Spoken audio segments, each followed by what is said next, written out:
En fait, c'est super mignon et sans vis-à-vis. Donc en fait, c'est une aubaine de vivre ici un peu. Du coup, tu vois, c'est mignon quand même.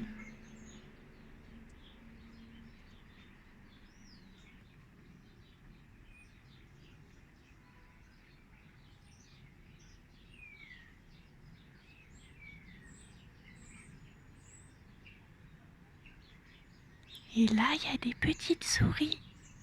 Oui, oui. Et des petits geckos ici. Et il y a plein de plantes de tomates cerises qui ont poussé. C'est un peu de la permaculture. Et il y a un compost végétal aussi. Ça fait du terreau fertile. On a plein de petits vers de terre.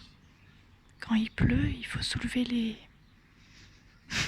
Je parle très près de la caméra du coup, pour que ça entende. Du coup, l'image doit pas être géniale, mais quand il pleut, les vers de terre, en fait, ils sont souvent sortis, ils sortent de la terre parce que je pense qu'ils se noient ou un truc comme ça.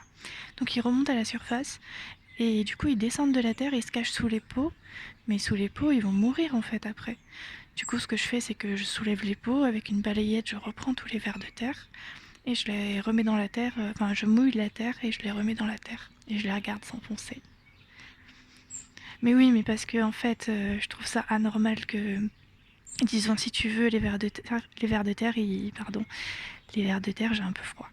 Les vers de terre, comment dire, ils sont pas habitués à ce qu'il y ait du béton. Ils sont habitués à la terre. Normalement, dans la nature, pour les vers de terre, ils tombent jamais sur du béton. Ils retombent toujours dans la terre. Et du coup, l'humain a urbanisé, a mis du béton partout, et il empêche les animaux de... Enfin, des fois, ils tombent, ils remontent à la surface et il tombe je tremble, j'ai froid. Il tombe sur le carrelage et du coup ça, ah, on entend les souris. Et du coup ben ils peuvent mourir quoi, donc faut vite les récupérer après la pluie, regarder sous les pots. Voilà. Est-ce qu'on va voir des petites souris?